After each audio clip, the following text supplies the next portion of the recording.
Para esta mañana el tema es la unicidad de Dios y vamos a mirar en el Evangelio de nuestro Señor Jesucristo según Marcos, capítulo 12, versículo 28 al 30. Dice allí: acercándose uno de los escribas que los había oído disputar y sabía que les había respondido bien, le preguntó: ¿cuál es el primer mandamiento de todos? Jesús le respondió: el primer mandamiento de todos es: oye Israel, el Señor nuestro Dios, el Señor uno es, y amarás al Señor tu Dios con todo tu corazón y con toda tu alma y con toda tu mente y con todas tus fuerzas. Este es el principal mandamiento. Note usted cómo el principal mandamiento está basado en la revelación de que hay un solo Dios. Cuando nosotros hablamos de unicidad, la unicidad de Dios es un término teológico que significa que Dios es absolutamente uno, solo, único e indivisible, aunque puede admitir que ese Dios único se ha manifestado de diferentes formas o modos a la humanidad. Dios es absolutamente e indivisiblemente uno. Y esto es precisamente lo que nos dice la Escritura en el Evangelio de nuestro Señor Jesucristo, según Marcos, capítulo 12, versículos 28 y 29.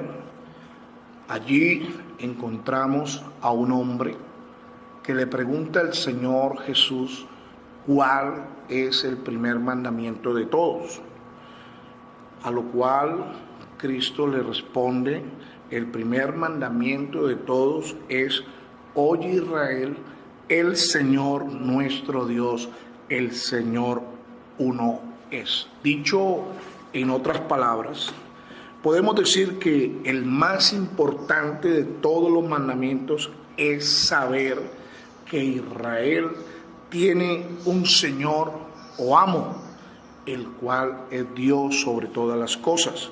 Y ese único Señor no comparte su soberanía y majestad y gloria con nadie, con ningún otro Dios. Dios es uno y único. La doctrina sobre la naturaleza de Dios se llama unicidad. Esta palabra significa cualidad de único. Esta se halla claramente en las Sagradas Escrituras y afirma que solo hay un Dios, sin distinción de personas. Al hablar de la doctrina del Dios uno o único, acudimos a la palabra que mejor expresa esta enseñanza, en este caso la unicidad. Hay que tener cuidado en no confundir la palabra unicidad con unidad. ¿Por qué razón? Por lo que ya hemos hablado. La palabra castellana unicidad quiere decir calidad de único, mientras que la palabra único quiere decir solo en su especie. Para la palabra único, el diccionario da como sinónimos original, raro, extraordinario. ¿Qué mejor palabra podría describir la doctrina bíblica del Dios único, el cual nos revela su naturaleza a través de su gloriosa palabra? En segundo lugar, la palabra unidad no se puede aplicar exclusivamente a Dios. Una unidad puede componerse de varios e incluso miles de partes. Un automóvil o un vehículo está compuesto de 4 llantas, vidrio, motor, etc. En fin, cientos y miles de piezas. Sin embargo, es una unidad. La doctrina de la naturaleza de Dios no admite la palabra unidad, puesto que no armoniza con lo que las Sagradas Escrituras enseñan. Dios no es en su naturaleza una unidad. Dios es uno, único e indivisible. Qué bueno, querido hermano, hermana y querido amigo y amiga, que tengamos en cuenta eso. Dios es uno, único e indivisible. Dios no se puede fraccionar por partes. Dios no está delimitado. No, Dios es uno, único e indivisible. Y prueba de ello lo encontramos en el más grande de todos los mandamientos, el cual nos enseña que el Dios de Israel, el cual es Señor o amo de todo lo que existe, pues como lo dice la Escritura, porque en Él fueron creadas todas las cosas, las que hay en los cielos y las que hay en la tierra, visibles e invisibles, sean tronos, sean dominios, sean principados, sean potestades, todo fue creado por medio de Él y para Él. El Señor nuestro Dios en naturaleza es espíritu, y como espíritu Él lo llena todo. Eso es algo que nosotros tenemos que estar recordando permanentemente. Dios es espíritu, y como espíritu Él es uno, único e indivisible, y asimismo se declara como el único Dios, por lo cual el apóstol Pablo, en la primera carta a Timoteo, le escribe en el capítulo 6, versículo 13, y le dice Pablo a Timoteo: te mando delante de Dios, que da vida a todas las cosas, y de Jesucristo, que dio testimonio de la buena profesión delante de Poncio Pilato, que guardes el mandamiento sin mácula ni reprensión hasta la aparición de nuestro Señor Jesucristo, la cual a su tiempo mostrará el bienaventurado y solo soberano, Rey de reyes y Señor de señores, el único que tiene inmortalidad, que habita en luz inaccesible, a quien ninguno de los hombres ha visto ni puede ver, al cual sea la honra y el imperio sempiterno. Amén. En estos textos que el apóstol Pablo le escribe en su primera carta a Timoteo, Pablo le recomienda a Timoteo que guarde el mandamiento sin mácula. Pero ¿a qué mandamiento se refiere Pablo? Recordemos nuevamente el primer mandamiento: oye Israel, el Señor nuestro Dios, el Señor uno es, y amarás al Señor tu Dios con todo tu corazón y con toda tu alma y con toda tu mente y con todas tus fuerzas. Este es el principal mandamiento. ¿Por qué es tan importante este mandamiento? Porque de creer en que Dios es uno, único e indivisible, es que depende nuestra salvación. ¿Por qué lo digo? Porque es precisamente la fe en el único Dios verdadero y la vida eterna, y en lo que Él hizo como hombre. Porque recordemos que Dios es espíritu, pero Dios asumió forma humana, se hizo en el vientre de una joven virgen como uno de nosotros, y en esa condición de hombre se le llamó Hijo de Dios. Pero eso es otro tema que vamos a estar tratando más adelante. y habla sobre la divinidad de Cristo, pero es importante que nosotros entendamos que Dios, que es espíritu, que es uno, único e indivisible, asumió naturaleza humana. Por eso el escritor de Hebreos dice que por cuanto los hijos participaron de sangre y carne, Él, refiriéndose a Dios nuestro Padre, participó de lo mismo para destruir por medio de la muerte al que tenía el imperio de la muerte. Muchas personas preguntan, bueno, si ustedes dicen que Jesús es Dios y Jesús murió, entonces Dios murió. Y realmente es una pregunta que tiene respuesta, porque cuando Cristo murió, lo que murió de Cristo no fue su condición divina, porque Él como Dios es inmortal. Eso es uno de sus atributos. Pero como hombre, Él nació de una joven virgen y tuvo principio y fin de días como hombre, pero volvió a resucitar, volvió a la vida, y esto es una de las pruebas que atestigua que realmente Él es Dios y que puede cumplir todo lo que Él dice. Recordemos que Jesús dijo, yo tengo poder para poner mi vida por vosotros, refiriéndose a su Espíritu Santo. De hecho, la palabra santo es un calificativo que distingue su cualidad como ser. Él es santo, y no solamente santo, es santísimo. Pero también dijo, y tengo poder para volverla a tomar. Entonces ahí habla de esas dos naturalezas. Tiene el poder de dar su vida por nosotros, que es en su condición humana, y de volverla a tomar en su condición divina. Por eso la Biblia dice, y lo dijo el apóstol Pablo, bendito el Dios y Padre de nuestro Señor Jesucristo, que le resucitó de los muertos. Para que el cuerpo de Cristo volviese a la vida, fue necesario que el Espíritu de Dios el Padre, que salió de Él, regresase a ese cuerpo, a ese tabernáculo.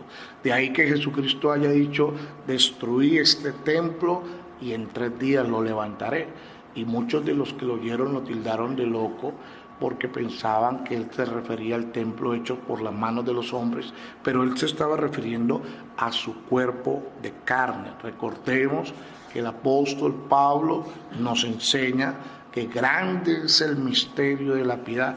Dios fue manifestado en carne.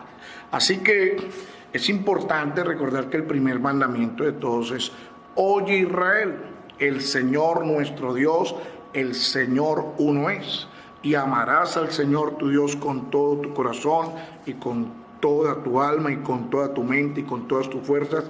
Este es el principal mandamiento. Si estudiamos y analizamos con mucha seriedad y responsabilidad, porque yo pienso que el estudio de la palabra debe hacerse no con el ánimo de que yo le voy a ganar a usted o usted me va a ganar a mí. El estudio de la palabra de Dios se debe hacer con el ánimo de entender, de comprender lo que Dios ha establecido para nuestra salvación. Y la salvación depende de que creamos que Él es el único Dios que existe.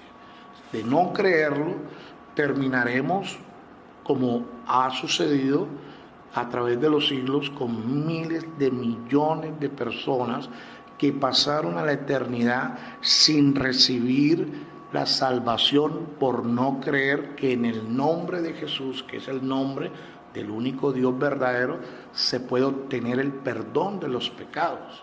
Uno encuentra un gran número de líderes religiosos que se oponen al bautismo en el nombre de Jesucristo porque consideran que ese no es el nombre del Padre.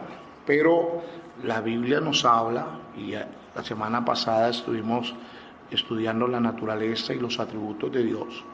Y uno de los atributos de Dios es que Él es Padre, Él es creador. Pero Él, siendo Padre, creador de todas las cosas, repito nuevamente, se manifestó en carne, se hizo como uno de nosotros.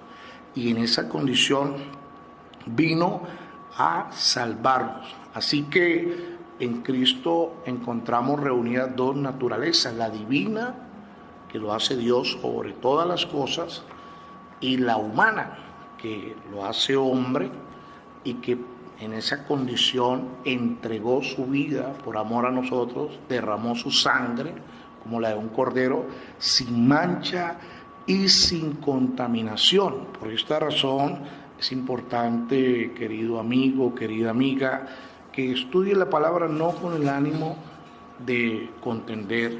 Yo creo que no debemos estudiar la palabra en ese espíritu de contienda. Debemos estudiar la palabra con el ánimo de conocer la verdad. ¿Será cierto lo que yo he creído hasta el día de hoy? ¿Realmente he estado fundamentado conforme a lo que la Biblia me enseña? Recordemos que el mismo Señor nos advirtió que vendrían a nosotros muchos falsos profetas.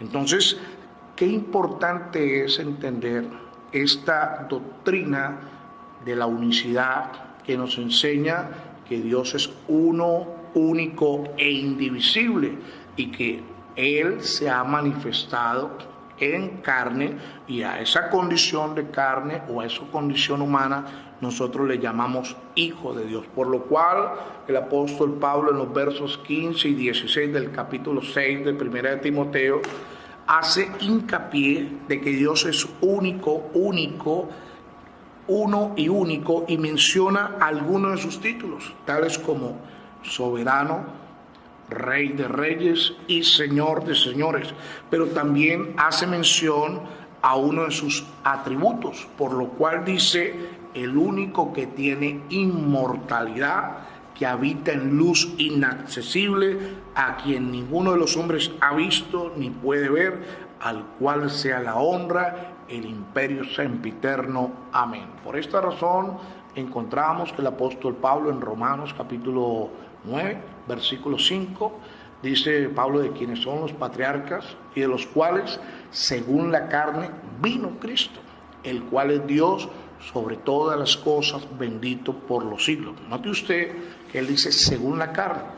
¿Por qué? Porque Cristo, antes de manifestarse en carne, antes de ser engendrado como hombre en el vientre de María, él ya existía como el Dios y Padre creador de todas las cosas, pero solo hasta el momento de su nacimiento es que empieza a revelar el nombre con el cual nosotros lo íbamos a identificar para siempre, y lo podemos identificar, y de ahí que este nombre sea un nombre sobre todo nombre que se nombra. Nosotros debemos entender esta gran verdad y debemos entender que esto es fundamental para nuestra salvación. Entender que Dios es uno, único e indivisible, el único que tiene inmortalidad. Dice Pablo que habita en luz inaccesible, pero que se ha dado a conocer en carne. Por eso Colosenses capítulo 1, versículo 15, dice que Cristo es la imagen visible del Dios invisible. Y Cristo mismo se lo dijo a sus discípulos cuando les dijo: el que me ve a mí, ve al Padre. ¿Cómo pues dices tú, Felipe, muéstranos al Padre? Siendo honestos, muchos hombres y mujeres han manchado este mandamiento al no perseverar en lo que dice el primer y más grande mandamiento de todos, que el Señor es uno. Nosotros no podemos dejarnos engañar, ni desviar, ni debemos permitir que alguien nos meta en la cabeza de que existe más de una persona en Dios, porque Dios no es una unidad, Dios es espíritu. Con lo cual, el hombre que ha creído y ha confesado que existe más de una persona, y algunos hasta consideran lo siguiente, dicen Dios Padre, Dios Hijo y Dios Espíritu Santo, y entonces hacen del Hijo una divinidad, y el Hijo no es una divinidad, el Hijo es la manifestación de Dios el Padre en carne. Si el Hijo hubiese sido una divinidad, entonces Él no hubiese podido morir. Pero si Cristo murió como hombre, es porque realmente Él era 100% hombre en esa condición humana, y Él sufrió los dolores realmente, no los fingió, porque un Dios no puede sentir dolor, un Dios no muere. Pero Cristo, dice la Escritura, que fue un varón experimentado en dolores, en quebranto, y eso es lo que demuestra el gran amor de Dios el Padre para con nosotros, en que no le importó ser Dios como cosa a que aferrarse, sino que se despojó a sí mismo, tomando forma de siervo, hecho semejante a los hombres, y en esa condición, dice la Biblia, se humilló a sí mismo. ¿Por qué se humilló a sí mismo? Porque no hay otro más grande que Él. No hay otro que lo hubiese podido someter. Usted va a ir a hacer esto, va a hacer aquello. No, Él voluntariamente. A Él lo movió a hacer lo que hizo, fue su gran amor por nosotros. Por eso cuando Juan dice en el capítulo 3, versículo 16, porque de tal manera amó Dios al mundo, que ha dado a su Hijo unigénito, se está refiriendo que es tal el amor de Dios, el Padre, por nosotros, que Él dio su propia condición humana. Pablo lo dice y lo corrobora en la carta a los Corintios, en la segunda carta a los Corintios, capítulo 5, donde Pablo dice que Dios estaba en Cristo reconciliando consigo mismo, es decir, en su condición humana, en su manifestación en carne, estaba reconciliando consigo mismo al mundo, no tomándoles en cuenta a los hombres sus pecados. Usted imagínese, donde Dios en Cristo hubiese tenido en cuenta los pecados de los hombres, en este momento no habría ni uno solo. Pero Él como hombre vino manso y humilde y manifestó su gran misericordia, su gran amor, como cuando perdonó a aquella mujer adúltera a la que todo el mundo quería apedrear, matar, pero cuando todos se fueron y Él le preguntó: mujer, ¿dónde están los que te acusaban? Y ella dijo: no, maestro, ninguno me ha acusado. Esa mujer, me imagino la vergüenza que sentía en ese momento, pero el Señor, con su amor, con su bondad, con su ternura, le dice: mujer, ni yo te condeno. Él sí tenía el poder para condenarla, para apedrearla, para darle muerte, pero no. Él le dijo: ni yo te condeno, vete y no peques más.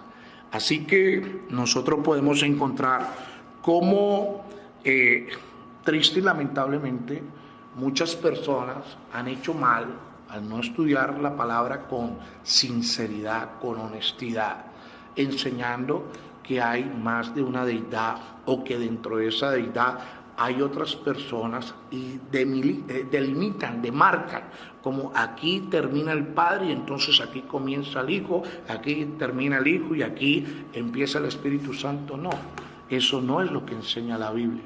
La Biblia nos enseña que hay un solo y único Dios, el cual es Espíritu y se manifestó en carne. Por esta razón es que encontramos que la Biblia nos habla sobre el politeísmo o los politeístas.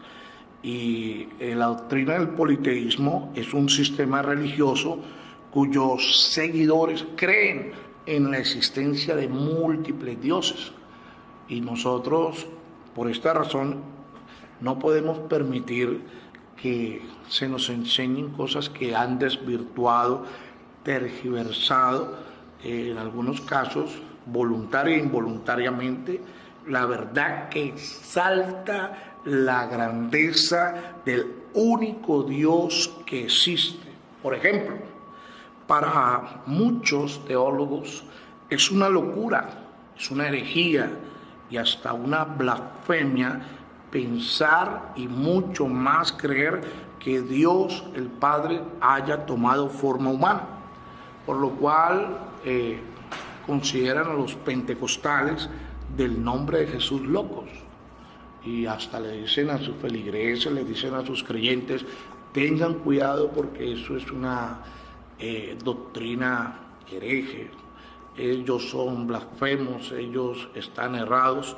Pero si usted estudia, si usted analiza lo que enseña la palabra de Dios, nosotros le estamos predicando conforme a la verdad que nos fue revelada por medio de las sagradas escrituras. Jesús es el único Dios. Él es el único dueño y Señor de todos los atributos que solo Él posee como tal. Él es omnisciente, Él es omnipresente, Él es omnipotente, Él es omnipresente, dueño y Señor de los títulos Padre, Hijo y Espíritu Santo, y de todos los títulos que vemos desde el Génesis hasta el Apocalipsis, donde con estos títulos se marcan todo lo que Él es como Dios. Y por esta razón hay que entender que Cristo es el único Dios. Santiago apóstol, él hace una pregunta en el capítulo 2, versículo 19. Santiago apóstol dice: ¿tú crees que Dios es uno? Bien haces. Los demonios creen y tiemblan. Así que aquí Santiago nos está enseñando que creer que Dios es uno es hacer el bien.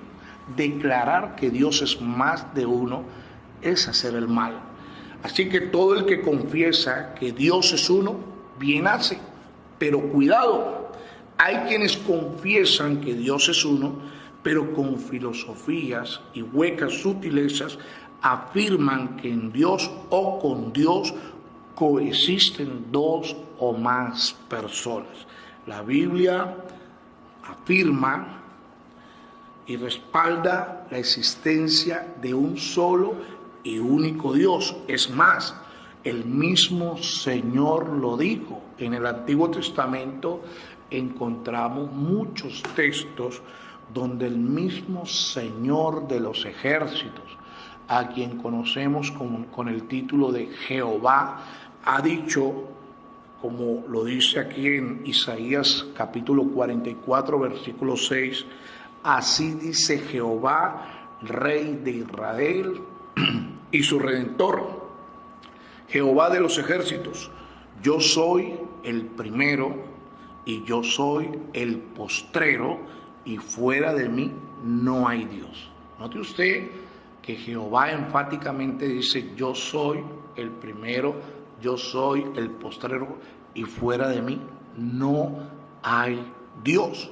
Con estas palabras, el Señor declara la unicidad de su naturaleza y manifiesta ser el único e indivisible Dios de Israel. Cuando a Jesús se le preguntó cuál es el primer mandamiento de todos, su respuesta fue: oye Israel, el Señor nuestro Dios, el Señor uno es. Esto es monoteísmo. Monoteísmo es creencia en un solo Dios. Y para describir esta doctrina utilizamos la palabra unicidad, cuyo significado, según el diccionario de la Real Academia de la Lengua Española, es cualidad de único. Y para único encontramos que significa solo y sin otro de su especie, extraordinario, excelente, indivisible. No sé cómo te imagines a Dios en tu mente, pero yo tengo una verdad aquí en mi mente y en mi corazón, y es que Dios es uno, único e indivisible. Cuando Juan en Apocalipsis nos habla acerca de su visión, recordemos que fue una visión lo que él vio. Él dice que en el cielo vio un trono y a uno sentado en él. Pero la misma Biblia nos enseña que el cielo o los cielos es el trono de Dios. Dios es tan inmensurablemente grande que Él no podría sentarse en una pequeña silla Aparte de todo, recordemos que Dios es espíritu, no es físico, no es material. Así que Dios está sentado en el trono, y la Biblia describe el trono de Dios como los cielos, y dice que la tierra es el estrado de sus pies. Así que no limites, no permitas que te enseñen que Dios es como las imágenes que los hombres hacen de plata, de oro, de piedra o de cualquier otro material conforme a su imaginación. Los judíos no admiten la existencia de dos o más deidades. Para la gran mayoría de ellos, el monoteísmo o la existencia de un solo y único Dios es la revelación que el Señor mismo les ha dado a través de muchos textos bíblicos en el Antiguo Testamento. La Biblia declara enfáticamente diciendo: oye Israel, el Señor nuestro Dios es el único Señor. Lo curioso de todo esto es que el apóstol Pablo, en la carta a los Filipenses, en el capítulo 2, versículo 11, confiesa que Jesucristo es el Señor. Esto que indica que el Dios de Israel es Jesucristo. Pero la Biblia dice que a los suyos vino y los suyos no le recibieron. En el mundo estaba y el mundo por él fue hecho, pero los suyos no le recibieron.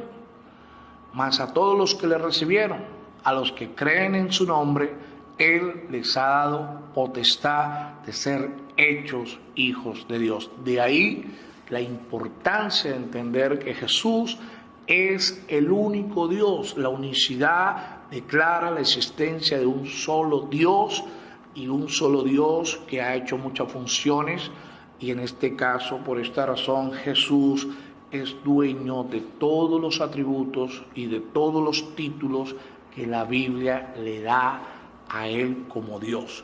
Así que, querido hermano, querido amigo, esperamos que estas enseñanzas sean para ustedes de mucha bendición, porque mirando nosotros la palabra Señor en este sentido y sin preámbulos, la palabra Señor con S mayúscula, cuando se le da a Cristo, significa Dios, Dios. Ahora, para que no vaya a quedar por ahí ninguna duda o confusión o pensamiento extraño de que Jesús es un Dios subordinado o que depende o está sometido a la orden o voluntad de otro, a Jesús se le da el título de Rey de Reyes y Señor de Señores. Con esto las Escrituras están declarando que Jesús es amo de amos y Dios de dioses. Así que es muy importante aclarar que cuando nos referimos a Cristo hacemos énfasis a la manifestación del único Dios y la vida eterna. Y ya para finalizar este segmento, encontramos en la carta del apóstol Judas, no Iscariote, sino el que fue apóstol, el cual nos insta, el cual nos exhorta. Voy a leérselo según la versión Dios habla hoy.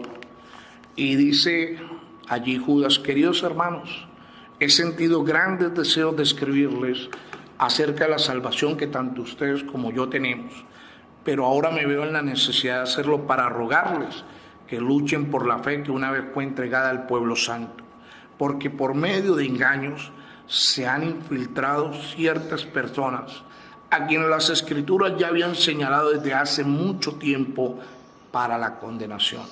Son hombres malvados que toman la bondad de nuestro Dios como pretexto para una vida desenfrenada y niegan a nuestro único dueño y Señor Jesucristo. Allí la palabra dueño está escrita con D mayúscula porque es un superlativo, dando a entender que Jesucristo es el dueño absoluto, no una parte. Él no es un socio, Él es el dueño absoluto de todas las cosas.